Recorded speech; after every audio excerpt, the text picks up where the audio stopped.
Minha gente, a nossa aula de hoje é ciências e geografia. Só que de início, esse vídeo aqui que vai gravar agora é de ciências. Então, ciências nós vamos estudar a parte aí de alimentos. Então, a quantidade necessária de alimentos, diferenças individuais dos alimentos, problemas ligados à alimentação, a conservação dos alimentos, e são esses tópicos que a gente vai ver hoje. Então, vamos lá.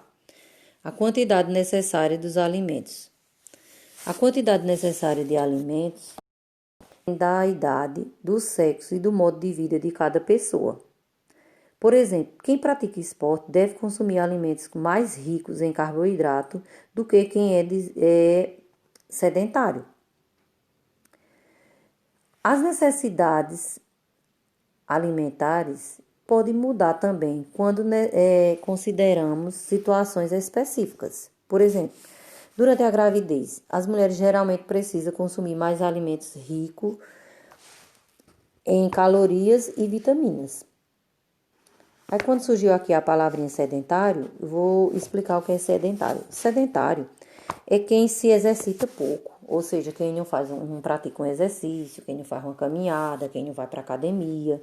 Então, isso é uma pessoa sedentária. Então, a pessoa que é sedentária, a alimentação deve ser uma. E a pessoa, quando está em estados especiais, ou seja, estado específico, como diz aqui, durante a gravidez, a mulher geralmente precisa consumir mais alimentos ricos em calorias e vitaminas, certo? Então, agora a gente vai para a parte de diferenças individuais. O organismo de um indivíduo o organismo de um indivíduo tem características biológicas próprias, estruturas e também relacionadas e como seu corpo funciona. E essas características podem facilitar ou dificultar o desenvolvimento de alguns problemas de saúde. Assim, uma mesma alimentação pode ser prejudicial para um indivíduo, ou seja, para uma pessoa que tem um organismo mais propenso a desenvolver certas doenças, mas não representa nenhum malefício para outro indivíduo que não tenha aquela propensão biológica. O meio social também influi na medida em que apresenta diferentes condições de vida, oportunidades, dificuldades e entre outros. Para cada pessoa, o acesso aos alimentos ou a informação de quantidade, a rotina, o nível de influências dos meios de comunicação, os hábitos e de maneira geral, como a prática de atividades físicas, a condição emocional e entre outros, são alguns dos fatores que variam de indivíduo para indivíduo. A influência de muitas maneiras como nos alimentamos. Então, gente, aqui essa explicação foi da página 82. Agora vamos para a página 83. Na página 83, diz o seguinte: problemas ligados à alimentação. Os problemas ligados à alimentação a quantidade e diversidade de alimentos que consumimos também pode influenciar a saúde do organismo e gerar problemas de saúde, como a desnutrição e a obesidade. O que é desnutrição? Desnutrição é a falta ou excesso de alguns ou mais nutrientes essenciais pode provocar a desnutrição. Isso ocorre quando consumimos menos alimentos do que o necessário ou quando a alimentação não é variada. Alimentação variada é quando você não come vários tipos de alimento, ou seja, se alimenta de uma comida só. A alimentação variada é essa, você comer, se alimentar, por exemplo, de arroz, feijão, verdura, carne, legumes, líquido, suco, Então, isso aí é uma alimentação variada. Não é você se alimentar unicamente de um tipo de alimento. A desnutrição pode provocar fraqueza, emagrecimentos excessivos e maior possibilidade de contrair doenças. Esse problema é mais grave na infância, já que nessa fase são intensos o desenvolvimento e o crescimento. Ou seja, nessa fase, a criança, ela está em fase de crescimento, é na fase que ela tem que se alimentar melhor, porque ela está em fase de crescimento e precisa de um alimento balanceado. Vamos ver agora a parte de obesidade. Quando consumimos mais calorias do que gastamos, o excesso produzido que se transforma em gordura, mas esse é apenas um dos motivos pelos quais engordamos. As pessoas podem engordar também porque praticam pouca atividade física ou têm um metabolismo que favorece o acúmulo de gordura mais facilmente ou que desfavorece a queima desse nutriente. Então, essas são as causas da obesidade. O excesso de massa corpórea, ou seja, o excesso de peso, né, que chama, conhecido como obesidade, é hoje um problema de saúde cada vez mais comum. Ou seja, acontece muito, tem muitas pessoas com excesso de peso, que é considerado obesidade. Inclusive, entre as crianças.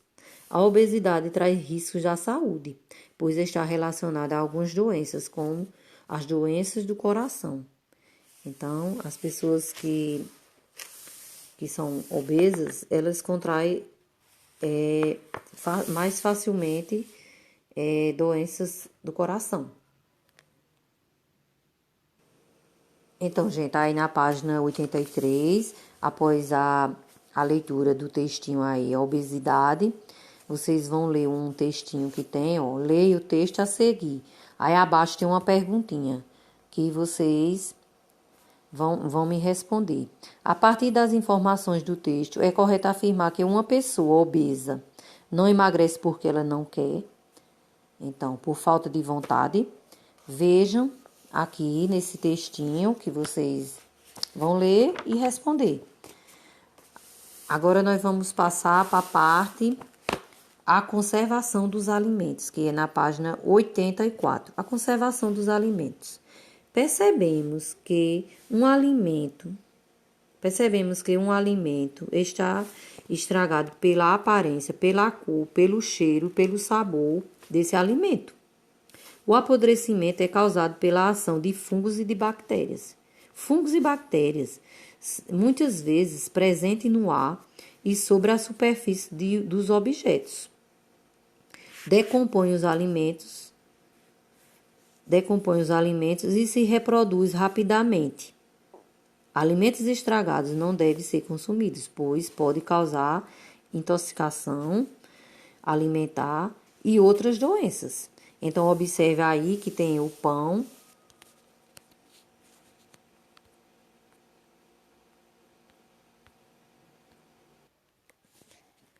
Bom, gente, observe aí que tem o pão que ele está com fungos e bactérias e tem o pão que ele está em estado de conservação, de bom estado de conservação. E um está estragado e o outro não. Aí diz, à esquerda, pão próprio para consumo humano.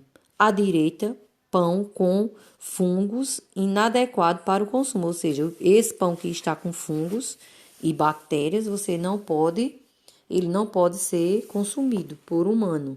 Você pode jogar para os animais, agora para humano ele não pode, porque se você se alimentar se você comer um alimento estragado, que ele esteja com fungos e bactérias, você pode contrair algumas doenças e também ele pode causar a intoxicação alimentar. Então vamos para a parte de técnicas de conservação. De acordo com os tipos de alimentos, a decomposição pode ocorrer com poucos dias. Existem várias maneiras de conservar os alimentos. Isso é, prolongar o período em que ele pode ser consumido. Para isso, é preciso impedir ou tornar mais lenta a ação dos micro-organismos decompositores. Os micro-organismos decompositores são os fungos e as bactérias. E quando diz assim que o alimento as técnicas de conservação, quer dizer que existe algumas técnicas que ele pode ser conservado, mas isso não significa dizer que esse alimento nunca vai ficar estragado. Tem alguns prazos de validade, não é isso?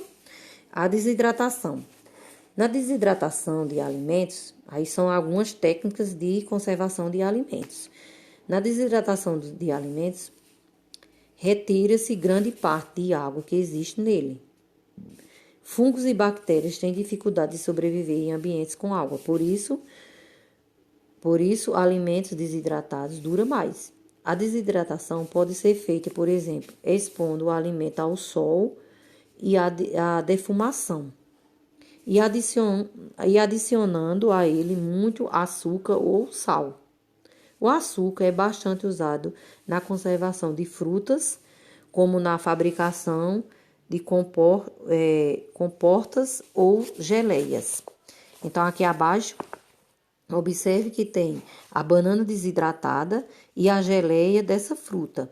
Se conservar por mais tempo que a banana, ou seja, a banana desidratada e a geleia dessa fruta se conserva por mais tempo do que a banana fresca. A banana desidratada e a geleia desidratada também da banana, ela dura mais, ou seja, você passa mais tempo consumindo do que a banana fresca. A banana fresca estraga rápido. Aí aqui ao lado também temos uma carne de sol, temos o bacalhau e a carne de charque, né, que é chamada de carne de charque.